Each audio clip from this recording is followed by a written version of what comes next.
성도 여러분 안녕하십니까? 수요일입니다. 오늘 말씀을 보면서 같이 은혜를 나눴으면 좋겠습니다. 현대를 살아가고 하면서 우리들이 두려워하는 것들이 다양한 질병들이 있습니다. 몸이 아픈 질병이 있는가 하면 정신이 아픈 질병이 또한 있습니다.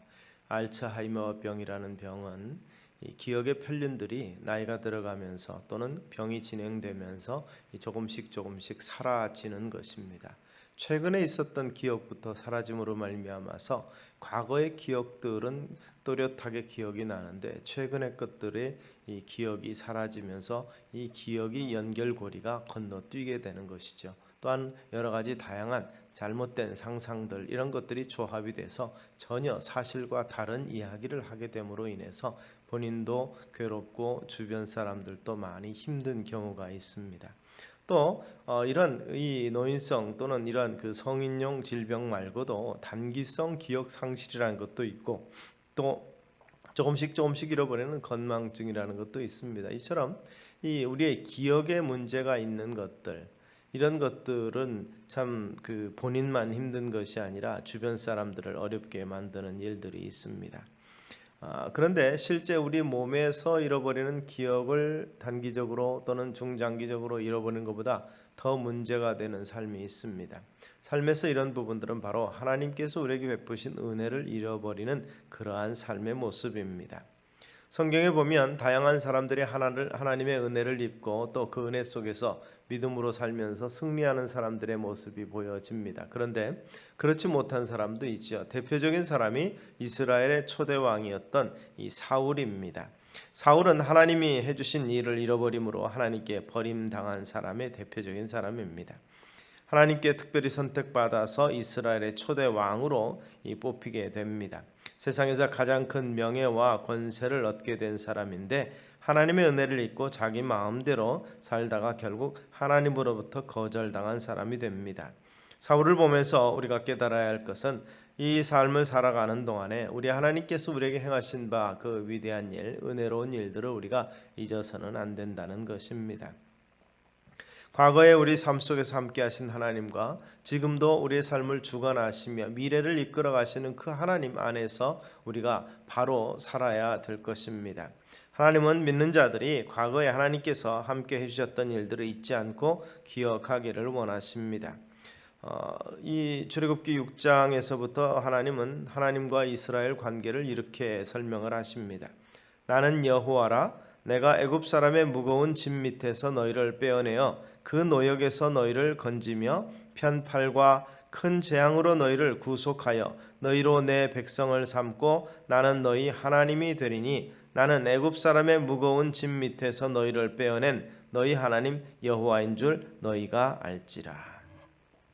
하나님은 이스라엘 백성들에게 출애굽한 이후에 가나안 땅에 들어가기 앞서서 시내산에서 이 그들의 삶의 지표를 주실 때, 즉 계명과 율법들을 주시면서 가장 중요한 것을 말합니다. 나는 너희 하나님 여호와고 너희는 내 백성이라 말씀하면서 내가 너희를 위해서 해한 일을 잊지 말라. 그래서 이스라엘의 절기를 정해주고 제사를 정해주셨습니다. 그러면서 그 중에서도 큰 절기로서 유월절, 출애굽한 것을 기억하는 유월절과 또한 가나안 땅에 들어가서 그들이 첫 열매를 거두면서 하나님 앞에 드렸던 나팔절 또는 수장절 이런 것들을 기억하라고 말씀하신 것을 우리가 볼 수 있습니다. 이스라엘 백성들은 애굽에 종되어서 430년 동안 많은 이 어려움을 겪었습니다. 물론 처음부터 어려움을 겪은 건 아닙니다. 요셉을 알지 못하는 새 왕, 즉 애굽의 왕조가 바뀌면서 그렇게 크고 번성했던 이스라엘이 노예로 전락해버려서 많은 이 노역 가운데서 어려움을 겪고 그것을 인해서 하나님 앞에 고통스러움 중에 이 부르짖음이 하나님께 상달되었다. 성경은 그렇게 말합니다. 그 하나님 앞에 부르짖음이 상달될 때쯤에 하나님께서 때가 되매 아브라함과의 약속을 이루시기를 원하셔서 모세를 그들 가운데 보냈고 모세를 통해서 이스라엘에게 참 자유를 얻고 그리고 가나안을 심판하게 하셨던 것을 봅니다. 하나님께서 은혜를 베푸시지 않았다면 이스라엘은 애굽에서 영원히 종노릇할 수밖에 없었을 것입니다. 그러나 하나님께서는 그들을 자유롭게 해주셨고 그리고 약속한 대로 젖과 꿀이 흐르는 가나안 땅으로 향하게 하셨고 그것을 결국 찾아서 누리게 만들어 주셨던 것을 볼 수가 있습니다. 이스라엘 백성들이 이 하나님께 충성할 때는 과거를 돌아보며 하나님 앞에 바로 제사 드릴 때 그들은 하나님의 말씀에 순종하고 그리고 그들의 삶 가운데서 모든 죄악을 벗어버리는 개혁운동이 일어났던 것을 볼 수가 있습니다. 이 이스라엘의 이 왕들을 통해서 히스기야라든지 요시야라든지 그들 왕들을 통해서 개혁이 일어났을 때는 과거의 모든 잘못들을 자기들은 회개하고 하나님의 그 은혜를 다시 한번 생각하며 하나님의 이 말씀 즉 율법으로 돌아간 일을 통해서 그들의 삶이 새로워졌을 때 그들 가운데 평강이 있었고 형통이 있었던 것을 우리가 보게 됩니다. 결국 하나님의 손길을 잃으면 곧바로 신앙에 실패가 찾아온다는 것을 그들은 역사를 통해서 그들은 배우게 됩니다. 사울은 베냐민 지파, 어떻게 보면 이스라엘 12지파에서 가장 약한 지파가 베냐민 지파라고 볼 수 있습니다. 용맹하긴 하지만 그러나 그 당시로는 굉장히 수적으로 다른 지파에 비해서 밀리고 약한 그러한 지파였는데 그 작고 보잘것없는 지파의 한 이 집안에서 사울을 택하여 쓰신 것입니다.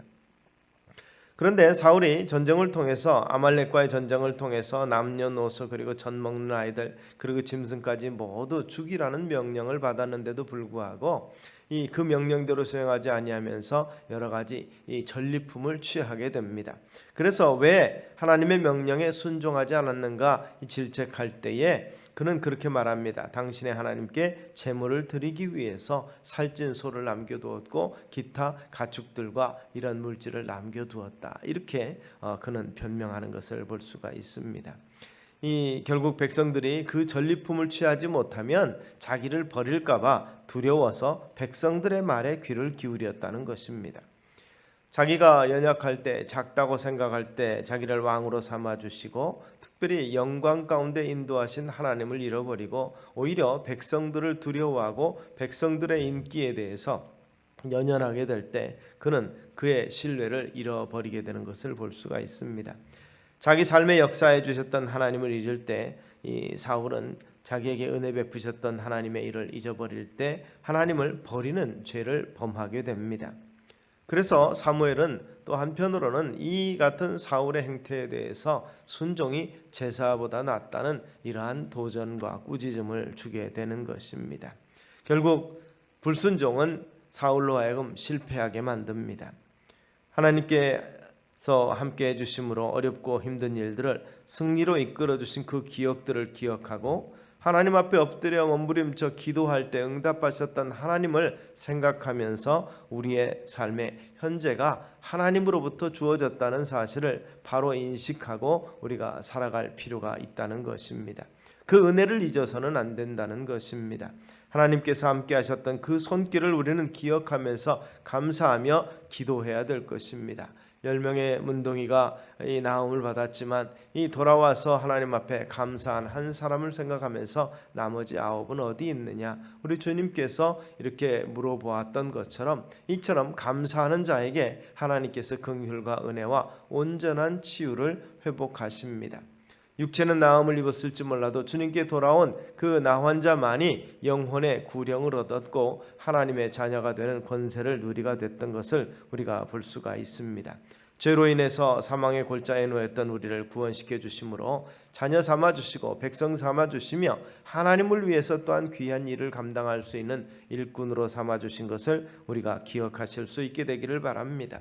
이스라엘의 왕으로 세워서 하나님의 뜻을 펼치도록 하기 위해서 사울을 세웠지만 하나님께서 그를 세워주신 은혜를 잃어버리고 그의 사명과 그의 존재의 이유를 깨닫지 못하게 될 때 사울은 버림받게 되었던 것을 볼 수가 있습니다.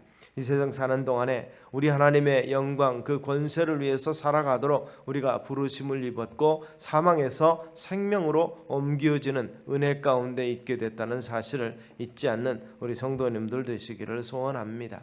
그렇지 않으면 우리는 지금도 세상 것들을 추구하며 세상의 물질과 번영과 또 활락과 이런 것들을 가장 큰 가치로 여기고 살아갈 수밖에 없었을 것입니다. 그러나 하나님께서는 하늘 소망을 두고 살아가는 사람으로 우리를 부르셨고 그 소망 때문에 견디며 인내하도록 하나님께서 우리를 격려해 주시고 지키시고 보호하신다고 약속하고 있다는 사실을 기억하시기를 바랍니다. 우리의 삶 가운데서 행하여 주신 놀라운 일들을 기억하고 그 은혜를 기억하면서 우리가 삶을 살아가게 될 때 우리 가운데 있는 시험과 또는 시련과 이런 것들 가운데서 우리를 잘 지킬 수 있을 것이며 성령께서 우리를 지키며 도와주실 것입니다. 신앙의 믿음의 승리자가 되기 위해서 우리에게 베푸신 은혜를 한시라도 잊지 아니함으로 말미암아서 우리를 늘 각성케 하고 그리고 또한 우리가 돌아볼 수 있는 그 돌아봄으로 말미암아서 과거의 실패를 다시 되풀이하지 않는 은혜로운 삶이 되시기를 주의 이름으로 축원합니다.